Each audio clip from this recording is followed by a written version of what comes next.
C'est tous les jours de manche. Arnaud Demange qui est avec nous. Bonjour Arnaud. Bonjour à tous, bonjour à Pauline, bonjour les amis, Amélie, Manu, Charles. Alors ce matin, toujours, comme tout à l'heure, je vous parle depuis la riante Belgique où il y a eu cascade de rigolade hier soir. Aujourd'hui, nous sommes le jeudi 19 octobre et alors ce matin, c'est super puisque la Chine n'a pas envahi Taïwan. Alors je sais, c'est un peu bizarre de commencer une chronique comme ça, mais on vit dans une période où on prend les bonnes nouvelles, où on peut les prendre. Signalons aussi qu'à Angers, dans le Maine-et-Loire, aucun attentat, aucune alerte à la bombe n'a eu lieu depuis 24 heures. Donc décidément, ce matin, c'est la fête. Autre bonne nouvelle, très bonne nouvelle, Joe Biden a annoncé que l'Égypte a autorisé l'envoi dans la bande de Gaza de jusqu'à 20 camions d'aide humanitaire. Vous vous rendez compte, 20 camions pour 2,5 millions de personnes. Incroyable, ça veut dire qu'ils auront un demi-pansement chacun, on recule devant rien. En France, la grosse polémique, c'est Gérald Darmanin qui a accusé Karim Benzema d'être proche des frères musulmans. Alors Karim Benzema est-il islamo-footiste ? On a des soupçons, on sait qu'il a fait exploser un certain nombre de défenses adverses. On sait qu'il a envoyé des missiles dans la cage du FC Barcelone. Mais si on commence à vouloir s'en prendre aux terroristes du foot, je crois qu'on peut expulser tous les joueurs finalement. Le jeu qu'ils pratiquent, c'est interdit par la Convention de Genève. Allez hop, dehors. Tous les joueurs de l'Olympique Lyonnais, vous disiez. Tous, dans leur intégralité. Et alors en France, la nouvelle tendance, c'est l'alerte à la bombe. Vous en parliez à l'instant. Depuis lundi, elle se multiplie. Les lycées, le château de Versailles, le musée du Louvre. Alors qu'avant, la principale alerte au musée, c'était l'alerte à la souplier big. Asperger la Joconde, là, avec un crémeux de champignons. On est monté d'1 degré. Hier, c'était les aéroports parce que l'islamiste est écolo. Faut le savoir, il lutte contre le surtourisme et la pollution due au trafic aérien. Mathématiquement, ça en fait quand même plusieurs de fausses de ces alertes. Et donc, l'islamiste a aussi le sens de l'humour. C'est un petit blagueur. Il fait des blagues au téléphone. Les nouveaux radicalisés, en fait, c'est Jean-Yves Lafesse. Vous vous souvenez, Jean-Yves Lafesse ? Allô, c'est Monsieur Ledoux à l'appareil. C'est Oussama Ben Ledoux. Tire sur mon doigt, ça va tout faire péter. C'est des marrants.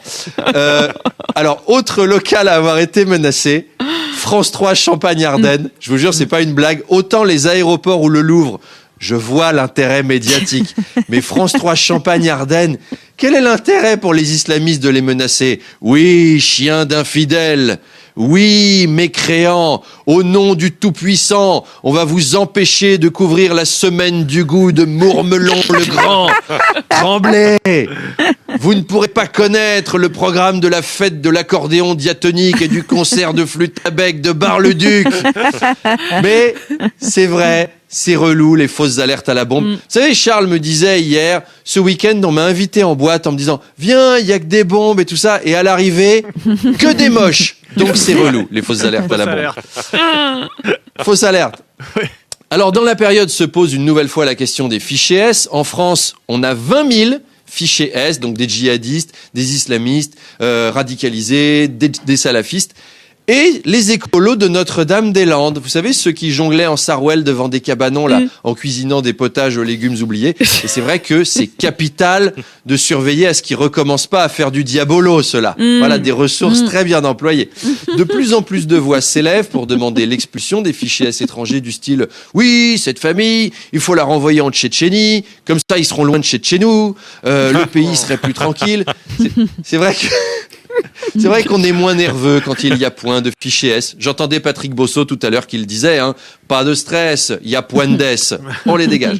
Enfin, les amis, je voulais vous parler d'une idée originale. Alors là, rien à voir, on change complètement d'univers. C'est une idée qu'a lancée le chef japonais Shiro Igumi. C'est un café-restaurant qui a ouvert à l'ouest de Tokyo et qui emploie régulièrement des malades d'Alzheimer. Figurez-vous, ça s'appelle le café des commandes erronées. Parce que forcément, tu commandes puis tu sais pas trop ce qu'on va t'amener. Manu Luchy, il serait à table. Je vais prendre des œufs mayonnaise et une bavette saignante. Et il se retrouve avec une salade de museau et une bouillabaisse. C'est le principe. Ça peut être relou, mais... Tu prends Manu. Alors, dans cet ordre-là, ça dépend du serveur si c'est relou. Ça dépend du serveur, ce qui est relou. Si le serveur qui t'amène la bouffe, c'est lui qui a Alzheimer, c'est emmerdant. Si c'est celui qui t'amène l'addition, ça va, tu le pardonnes. Hein. Alors, il a rien inventé, ce chef japonais. On en a beaucoup à Paris, des restaurants comme ça, avec des serveurs qui ont Alzheimer. Puis en plus, les nôtres, ils ont le syndrome Gilles de la Tourette. C'est-à-dire que toi, t'es là, excusez-moi, j'ai commandé un verre de vin, mais vous avez oublié. Ah ouais, je fais mal mon boulot, c'est ça du con? Eh ben, tu vas dégager de mon bar, enculé. Voilà, c'est Alzheimer et Tourette. C'est une terrible maladie, Alzheimer. D'ailleurs, j'ai l'impression qu'en Israël et en Palestine, il y en a encore qui ont les symptômes, qui sont là. Pourquoi on se bat? On n'avait pas signé un protocole il y a 30 ans à Oslo, un truc comme ça? Je sais pas, ça me dit rien.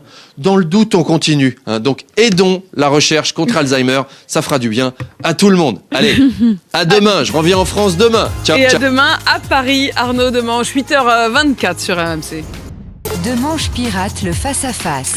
Arnaud Demanche, qu'on retrouve en direct de Liège, parce que vous étiez en spectacle hier soir. Bonjour Arnaud. Et oui, je donnais de la joie au bon peuple liégeois. Bonjour Apolline, bonjour à tous. Alors ce matin, Apolline, vous recevez Linda Kebab, déléguée nationale unité CGP Police Force Ouvrière. Linda Kebab est avec vous ce matin, donc allez, Kebab à 8h30, comme les jeunes qui sortent de boîte. Linda Kebab, qui est syndicaliste et policière. Faut pas être schizo quand tu fais grève. J'imagine qu'elle se grille une saucisse, puis après elle s'auto-asperge avec de la lacrymo, après elle se plaque au sol et elle s'emmène au poste toute seule en criant « Liberté !» Linda Kebab, qui est régulièrement harcelée et menacée, c'est totalement inconscient de s'en prendre à elle parce que c'est une femme, fille d'immigrés, qui a gravi les échelons de la police et ceux du syndicalisme. Autant dire qu'elle a lutté toute sa vie, elle a battu tous les boss de faim. C'est fou de s'attaquer à elle. Moi, si je devais choisir une victime, je prendrais pas une personne dont toute la vie a été un entraînement militaire. Attention les harceleurs. Et puis, ça doit être évidemment très tendu pour la police en ce moment, surtout avec les alertes à la bombe qui se multiplient. Les voitures de police, elles doivent avoir des radios qui ressemble au multiplex de la Ligue 1. Ça doit être appel à tous les collègues, on va devoir faire évacuer le château de Versailles. Alors que ça bouge au musée du Louvre, voiture 32. Attention, ça bouge aussi dans le lycée Billy Crawford de Ozoir-la-Ferrière. Oh là là, puis à l'aéroport de Nice, et à l'aéroport de Beauvais, et à l'aéroport de Nantes. On ne sait plus du tout. Bref, Linda Kebab sera votre invitée à 8h30. Pensez bien à lui poser la question que tout le monde se pose. Est-ce que Karim Benzema est fiché S? Et surtout, quid d'Enrico Macias? On veut savoir. Alors rendez-vous à 8h30.